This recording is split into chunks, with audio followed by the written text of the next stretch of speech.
Hi all, right, welcome back. Enemy Action Kharkov, German Solo Part 22.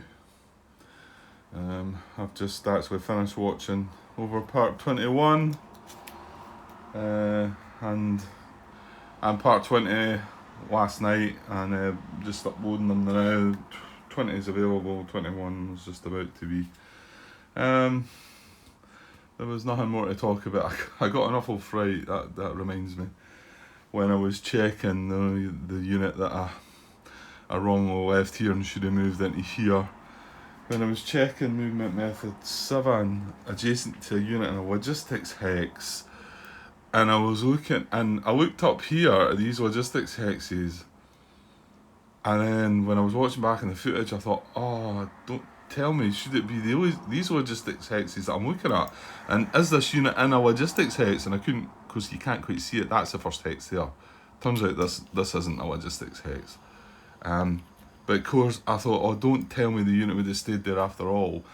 And fortunately, no, it wasn't. Well, not only is that not a logistics hex, it does target the active front's logistic hexes, which would have been the ones up there. So I did get it right, but I got a fright because I thought all this time fixing this error, and now it's been in the right place after all. So, yeah, no much more to talk about. I did think I made a bit of a hashy job about explaining some of the comments that John had mentioned on BGG. Not sure my examples are the best. I think as we go along, I think in particular, well, there was one that sort of cropped up where once we had 9.25, where a unit was going to go or adjust to. Yeah, I think it was actually.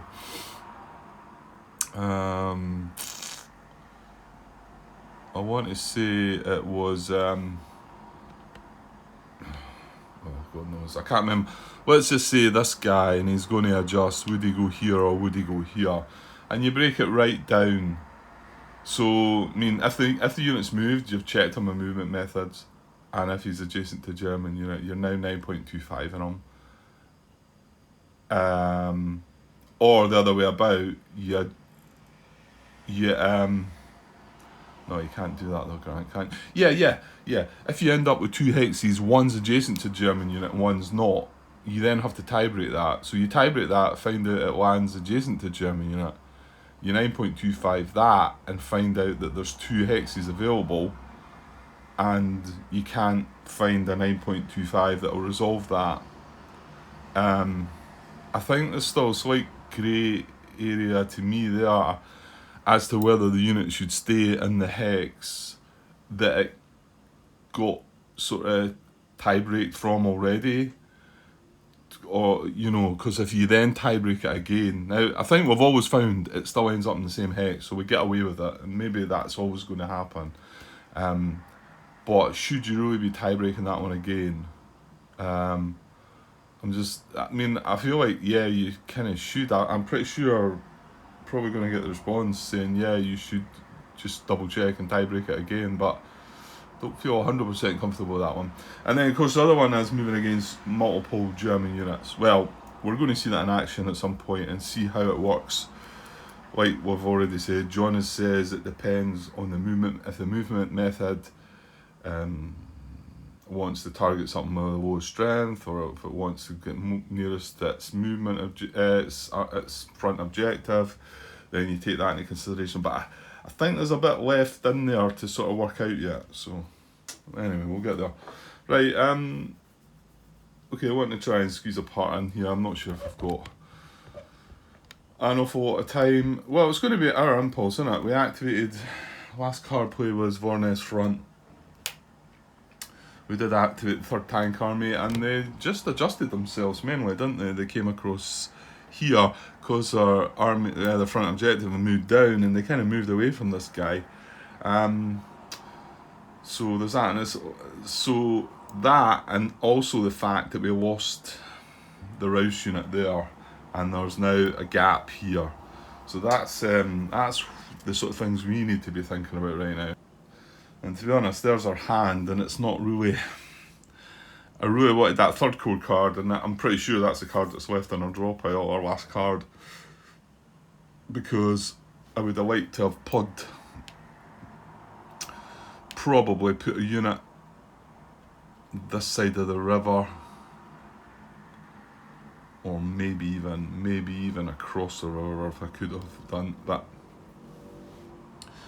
Well, I can't do that. The 40th Panzer Corps, they're going to be too far away to do that.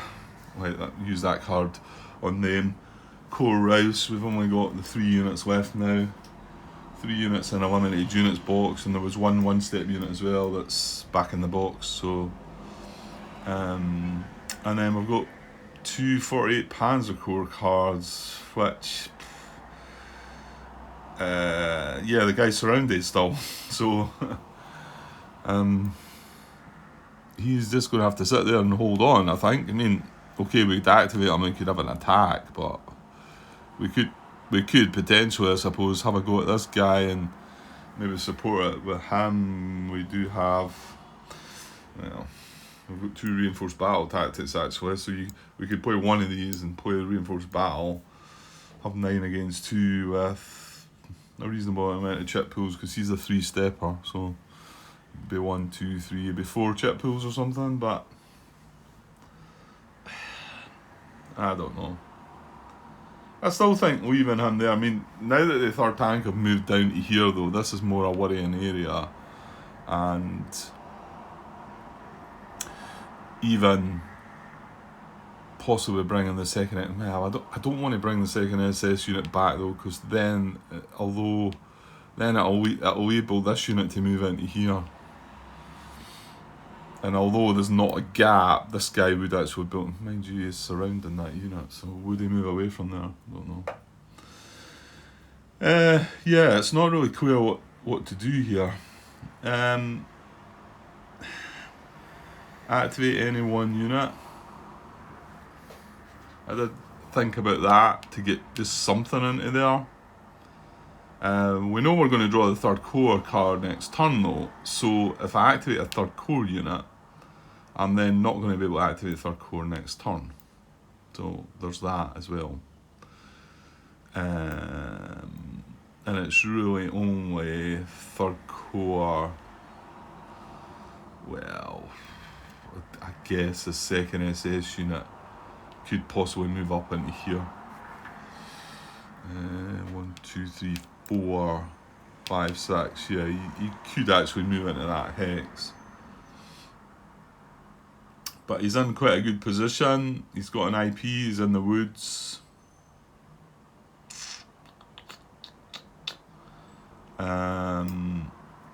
Yeah, well, if I do want to plug this gap, I think the only way I can do it is by an activate any one unit. Let me just check the rule on that again, just in case. I know he can't attack, and I think, it needs to be in supply, but I think that's it. Yeah, rule 6.1 on page 10, activating 1 unit. Once per game turn, you may activate any 1 German unit able to trace supply at the moment of activation by playing any command card, regardless of the unit's designation. A unit activated in this manner can't attack. So the only restriction is, well, yeah, it can attack, and it needs to be able to trace supply when you activate it, which isn't a problem. And we've not got any events to play. We can't replace points. So, yeah, I'm not really sure what we're going to do with these cards. Okay, I actually think I'm seriously thinking about doing this and activating any 1 unit. I'm going to use that card. We've got 2 48 Corps Panzer Corps activations anyway, and we've got 1 unit on the map, so this one's got air power in the combat tactic, the other one's got reinforced battle, which I think might be better.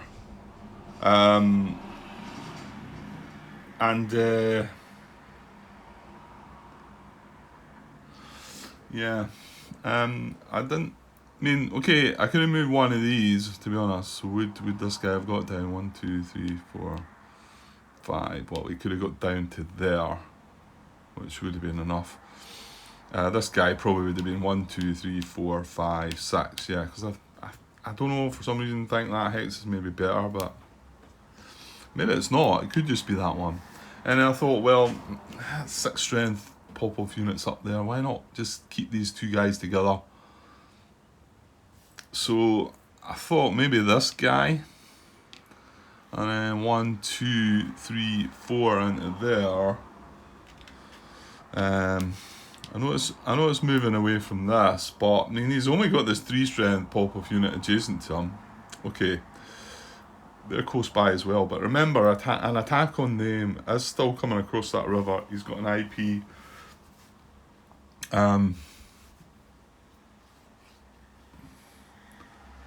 I don't know, man. Am I worrying too much about this gap being here?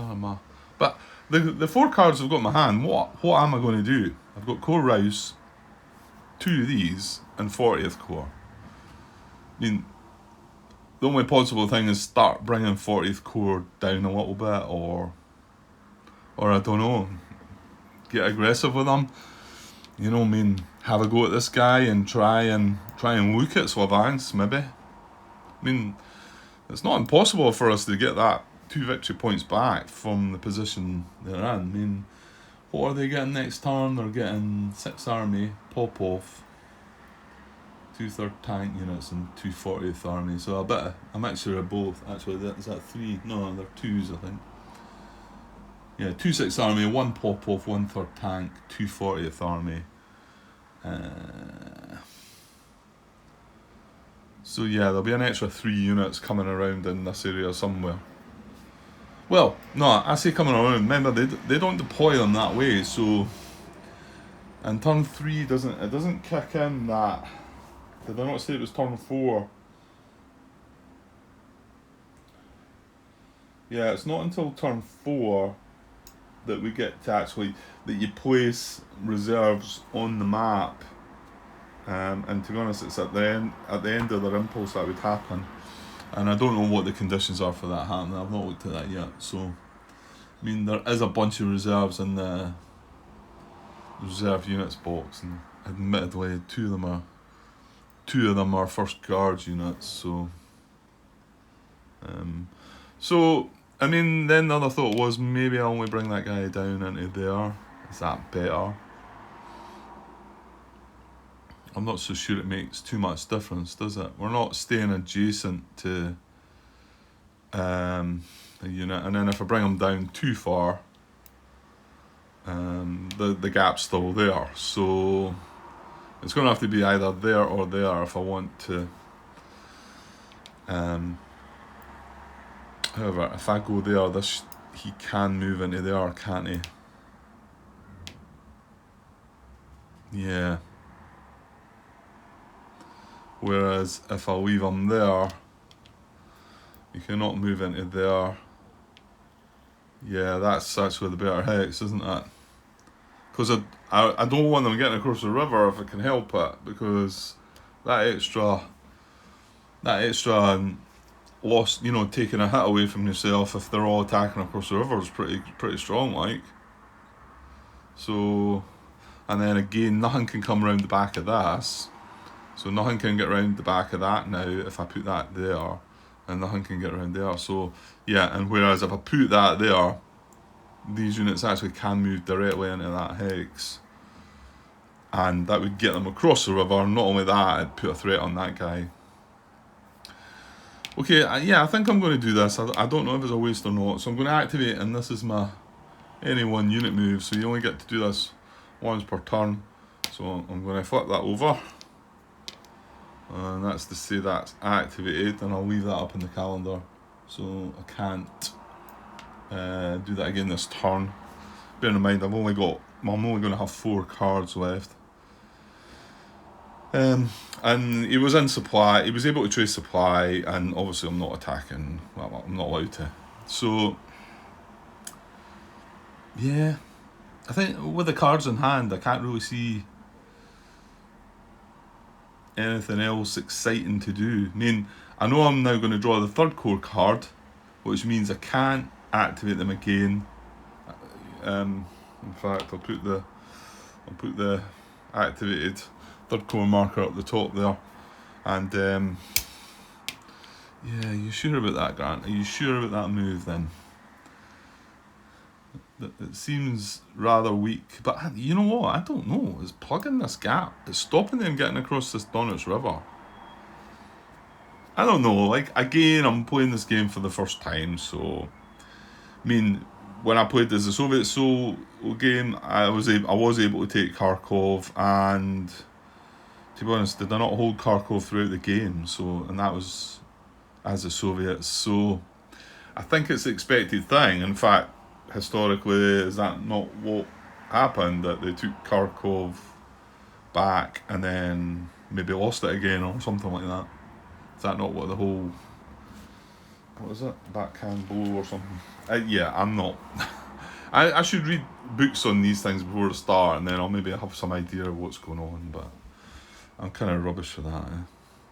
But I enjoy the game, and yeah, it's not to say I don't not enjoy what happened in that. You know, not knowing what happened anyway. I mean, I know things went nice, but so we're gonna go with that, Grant.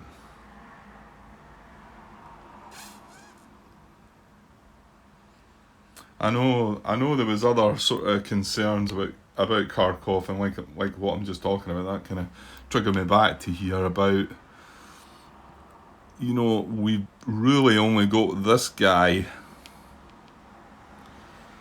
kind of holding the gap there. So, and we're not getting a second SS card.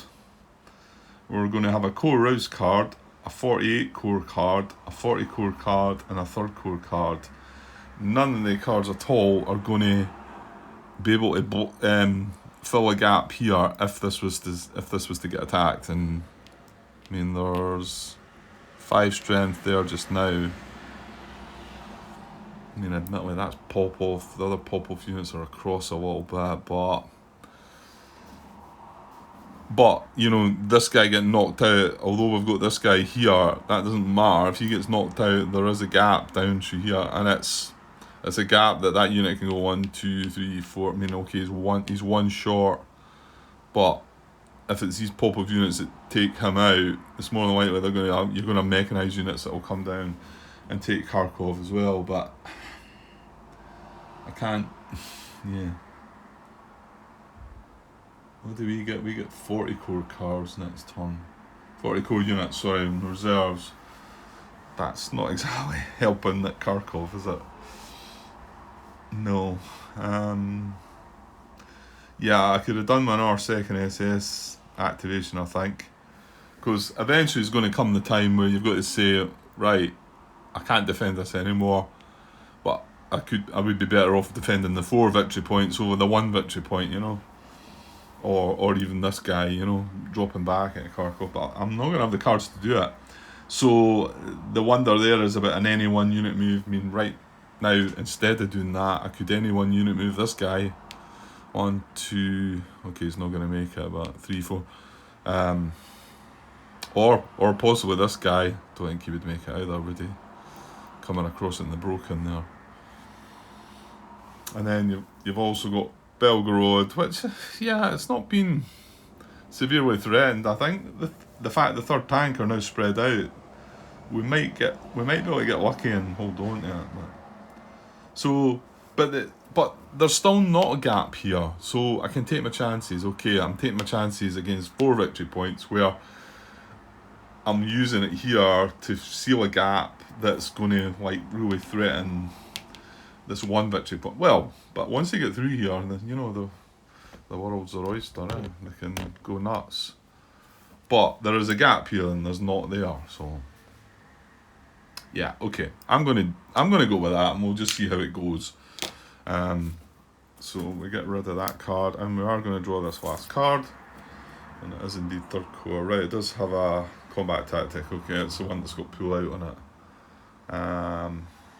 Well, maybe. I mean, now do we really need to activate third core? We've got that unit down protecting there.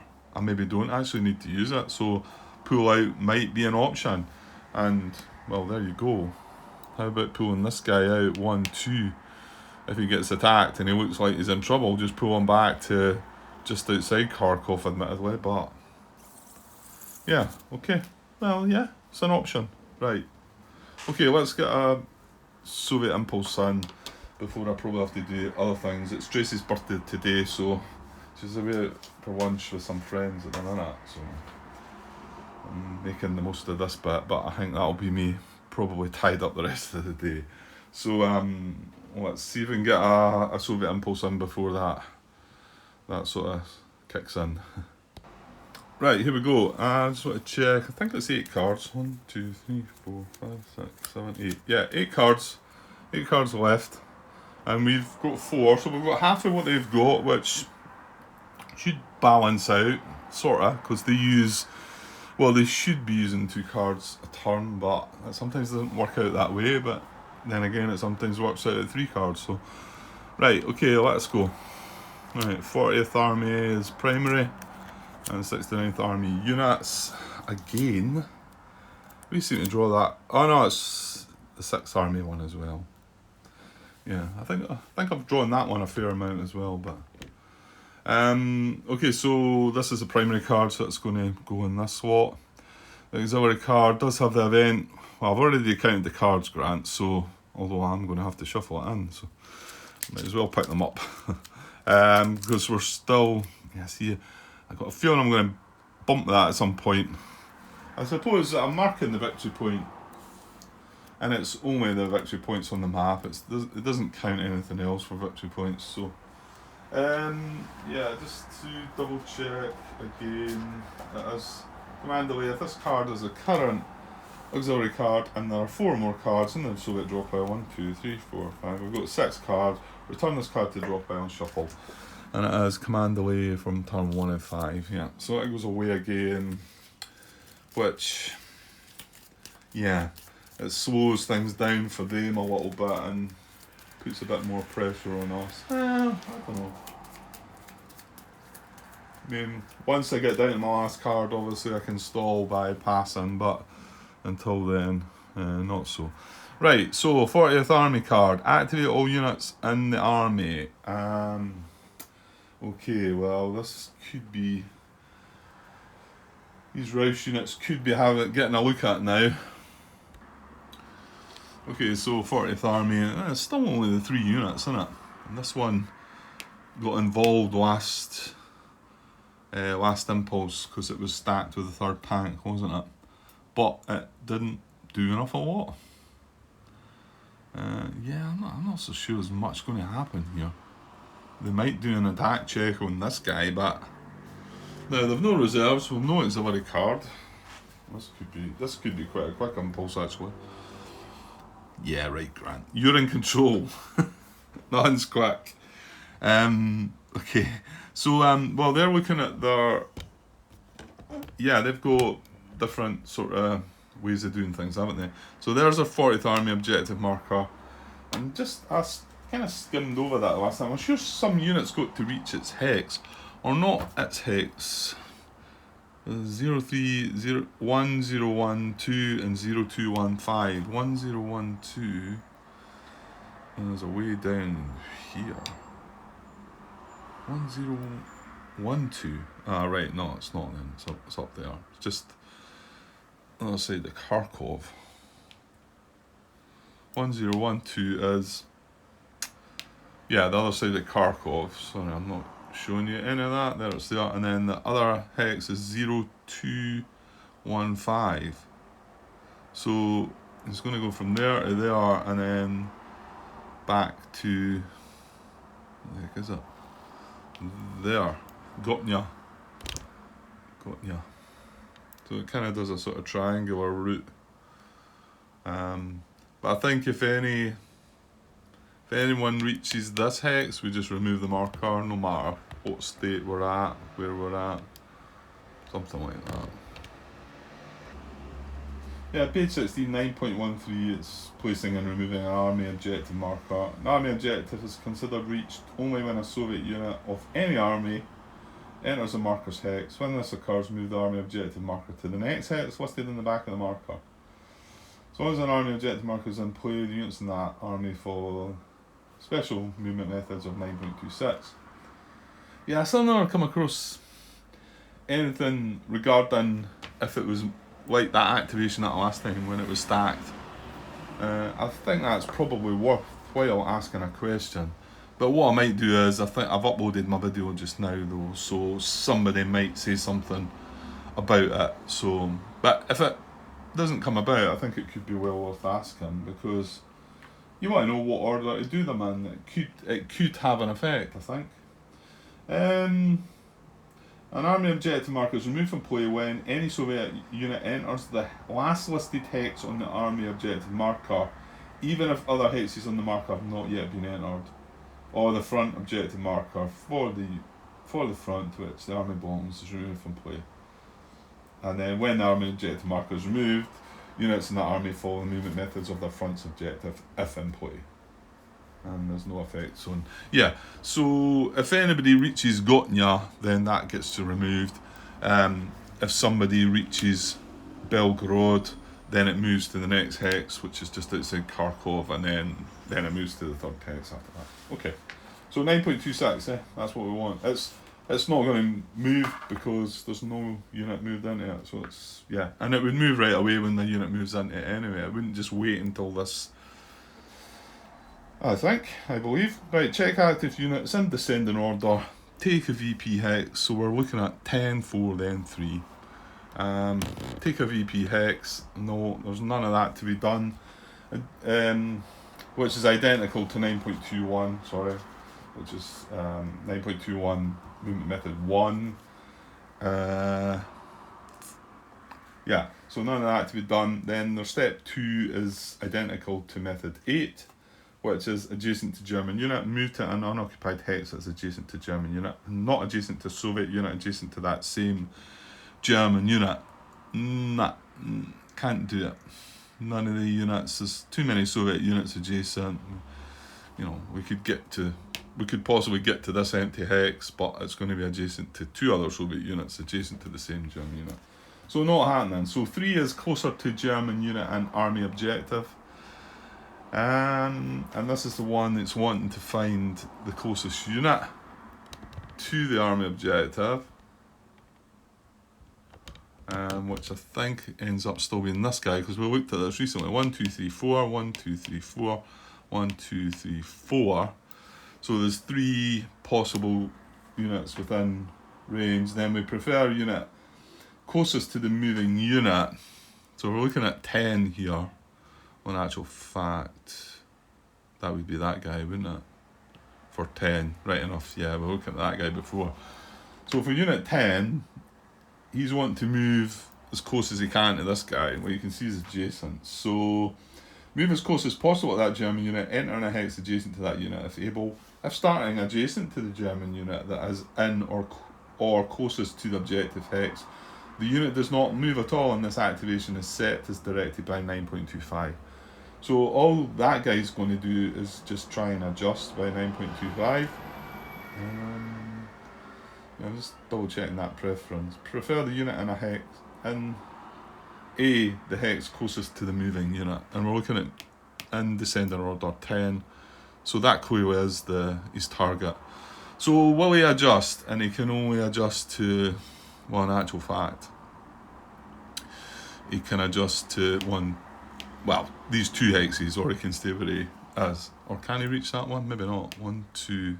No, he can't, because you're having to go round and about, aren't you? So it's only he can only adjust to this hex with 9.25, which is probably unlikely. It's not surrounding. It's in support. It's not.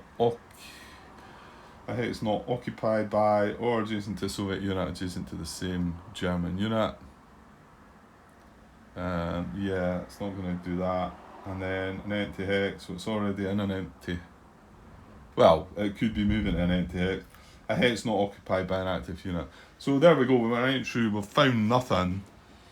So again, does he stay or do we tie break? I think when we tie break, we know what's going to happen, don't we? We tie break, it's going to be furthest in the compass direction, isn't it? Yeah, that's what I'm meant to look at. Is there... Yeah, there is. It's just this, the front objectives have west or south. The army objectives are obviously just west. Is that right? Yeah, I was just kind of panicked because we did move the Vornes front objective marker and I left on its west side. And I don't recall sort of reading anything there. Let's just finish this guy's movement before we get away and forget where we are. So if he was to go back to tiebreakers, closest to the objective marker, well, no, it's unlikely. They're both the same. Empty hex, yeah, hex furthest in the compass direction, which is west, so that one's going to take preference. So he's actually going to be marked now like that he's not going to move by any other. Is that what it does? The unit does not move at all in this activation. That's worded differently, isn't it?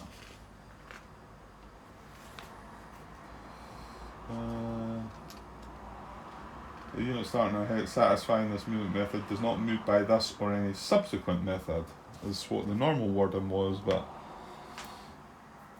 however, it is saying the unit does not move at all in this activation, so it's kind of doing the same thing, even if the wording's slightly different. Right, let me just double check that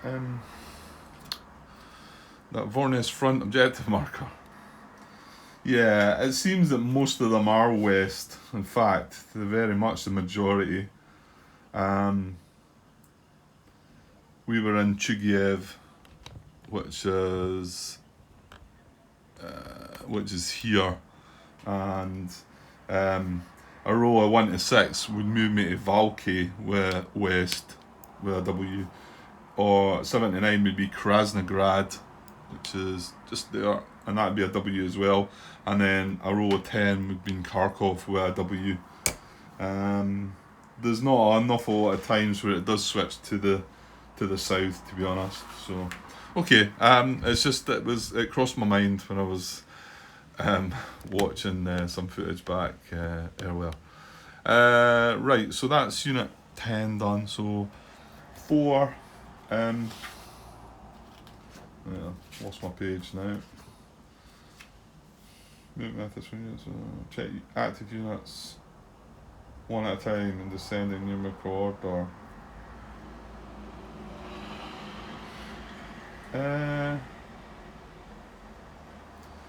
Right, hang on. Yeah, I was just wondering if it did follow the same procedure.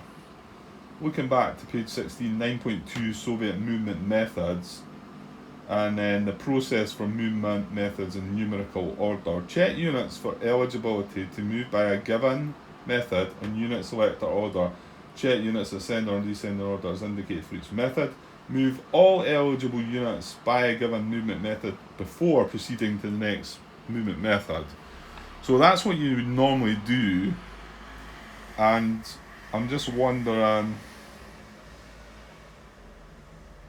I'm going to say it's the same. I mean, they've got 4 movement methods here, so I guess we look at them all for number 1, then look at them all for number 2. It maybe just doesn't... I think the thing I realised, because enemy action are then halfway through the movement methods, you changed it slightly, but it seems like it's more set in its ways, this. So we'll go with that. So we've looked at them all for movement method 1, and we've looked at them all for movement method 2. So now we're on movement method 3. In descending order, we've decided he's not going to move. Hang on. But this is going to be different, because it's going to be a different unit. So movement method 3, closer to German unit and army objective. Okay, the German unit in or closest to the active army objective marker. Among German units closest to objective, prefer the unit in the hex closest to the moving unit. So yeah, so this is going to just vary slightly depending on where the unit is, because this one is now going to be looking at either this guy or this guy, and I think it defaults to this guy, if I remember rightly, because the next preference is the highest numbered hex, and that's higher than that.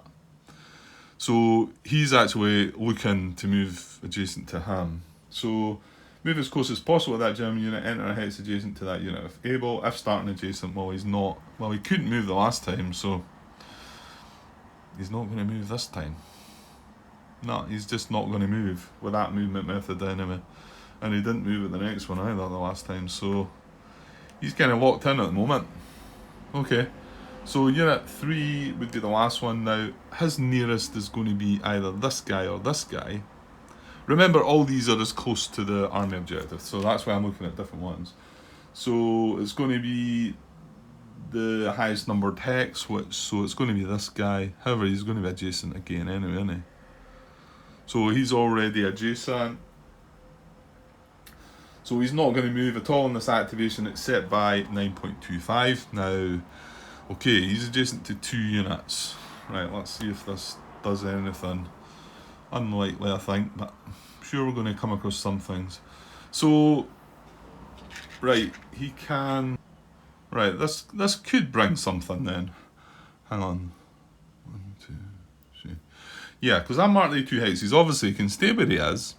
Now, he's adjacent to these 2 German units, right?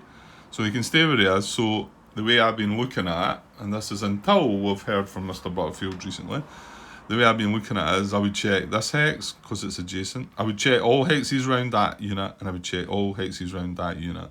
So that would bring these 2 into the mix, you know? However, and I think...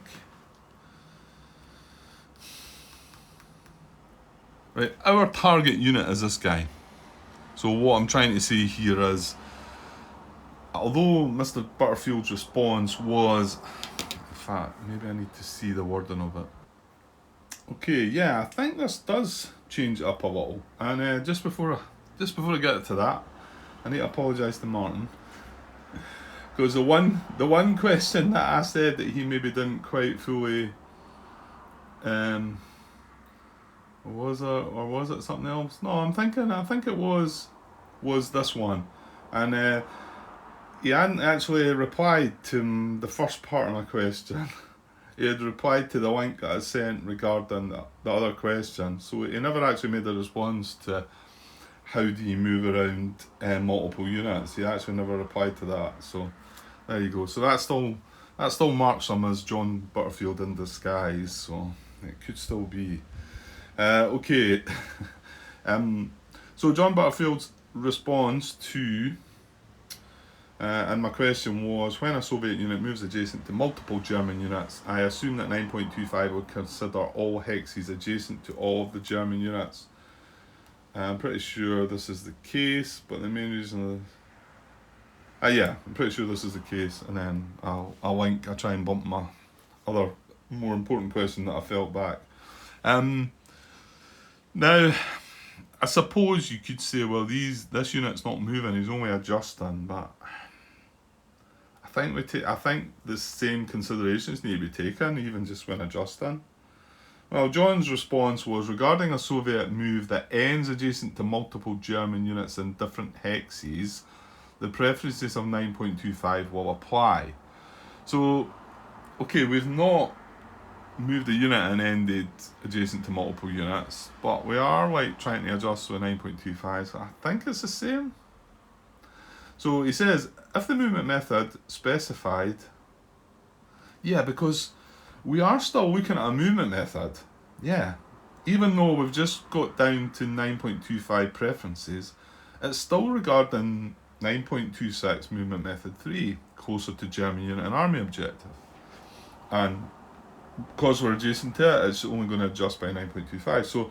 So John, let's carry on what he says. If the movement method specified a preference between the 2 units, such as least strength or closer to objective, right?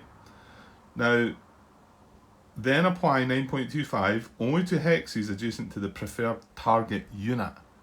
Now that tells me that the preferred target unit is this guy, because we broke our preferences down, we located the German unit that was closest to the active army objective marker hex, and it was between these 3 units. They were all the same distance away. We preferenced that to the unit in a hex closest to the moving unit, and that was either these 2 hexes. We preferenced it again would be to the highest numbered hex, which was this unit.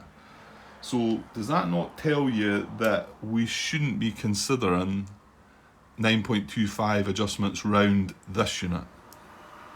I think it does. If the movement method specified a preference between the 2 units, such as least strength or closer to objective, the 2 examples he's gave there are not, but it's still a preference. We've still broke the preference down. So apply 9.25 only to hexes adjacent to the preferred target unit, which is that guy. And then he goes on to say, if no preference between units is specified, then apply 9.25 to all hexes adjacent to either unit. So if there was no preference at all, which we might see, I think that's right, isn't it? I think that's the preference unit. So we should only consider hexes around about him. I mean, it's probably not going to matter here, but my guess is that it's going to stay exactly where it was, because this is an occupied hex anyway, so it wouldn't be going there. And then between these 2, this is westernmost, so yeah. So yeah, and then between these 9.25, well, they're both empty hexes as well. Yeah, it's going to come down to tiebreakers, isn't it? Again, assuming we should be looking at tiebreakers, but I think we do. I think we still look at it. We don't just sort of say, well, we'll just stay in that same hex. I think we look at it, and then we come down to preference C. Preference C, the hex furthest in the compass direction. Oh, hang on. 1, 2, 3, 4. Yeah, they're both as close, aren't they? Yeah, they're all 5 hexes away from that. So yeah, so I think he stays where he is, and again he gets marked as in like that, so he won't move in this activation. And yeah, so that's everybody checked. Now, did he not get marked that way then? No, because he wanted to move towards this guy, didn't he? Yeah, so he can be checked for the next movement method, which is 4. Move as close as possible to the active front objective marker's hex, entering the hex if able. Among hexes closest to the front objective, prefer closer to the unit's army objective. Yeah, well, we looked at this one previous as well. I mean, if he can't get closer to this unit, he can't get closer to his front. I mean, it's 1, 2, 3, 4. He can get around to here. That is not closer than any of that. So he's not going to move at all. And I didn't activate my units again. That's why I'm looking at it thinking, right, why is he straight up? I was getting good at it for a while there. Well, a couple impulses, I think. If that. Right, so that's all the movement methods checked. So we can still conduct attack checks. So, I mean, yeah, this could happen here. It could happen. So, unit 3 first. So now you could check here or here. This is going to be 4 against 2. This is going to be 4 against 3. However, this is going to be 7. Well, hang on though. He's not got an IP, is he? So that's 4 against 3. However, sure, this is going to be better. This is 7 against 2, +1 for the IP, +1 for adjacency. So 7 against 4. 4 against 3. I need my calculator for that one. 7 against 4 or 4 against 3. I'm pretty sure it's still 7 against 4, but I mean, it's still only 1 to 1, maybe 1 and a. Yeah, I need to work that one out. Yeah, okay, it was pretty simple, wasn't it? I did feel like it was more Yeah, so 7 against 3 is 1.75, 4 against 3 is 1.33. So it is going to be the check here. Now the cards only have value 2 though. So yeah, I don't think this is going to happen, is it? So in 7 against 4, it is only just above 1 and 1, so we are, the command value card is 2. Situational strength is not 2 to 1. No artillery barrage. Support, yes, that's 3. If only Soviet units have armour, they do not. Attacking units surrounded, no. If flanking will apply, it would, that's a 4. Target hex is not a VP hex. All combat tactics, we're not going to combat tactics, no auxiliary card, and there's still not less than 4 cards, yeah. So it's only a 4. So yeah, that's so that's not going to happen. Unit 4 would be next to check, but this is 4 against 7, so that's not going to happen. And Unit 10 can only check this unit, and he's already been checked. So nothing doing there. No attacks. Remove eligible active units to reserves. Well, let's try and make it easy. Oh, well, wait a minute though. No, that's going to break surround, isn't it? Because I'm thinking of jumping. He's not stacked with anybody, and he's not adjacent to 2 Soviet units, so he's not bouncing back to reserves. So in fact, let's just put him back. He is the same. He's not stacked with anybody, and he's not adjacent to 2 Soviet units. Let's double check on that. And non-VP hex in operational limit, stacked with a unit or adjacent to 2 Soviet occupied hexes. That's what he needs to have. Or there's the village bit, but all these villages are in our front, so he can't go. Sorry, it wasn't him. It was him, wasn't it? He can't go either. And he might have stood a chance because although he's not stacked with anybody, he is adjacent to 2 Soviet units. But the removal of him is going to remove surround from this guy, so he's not going to do that either. Removal would not cause surrounded German unit to become unsurrounded, so the removal of him would have done that. So yeah, a whole lot of nothing there. So, and no auxiliary card.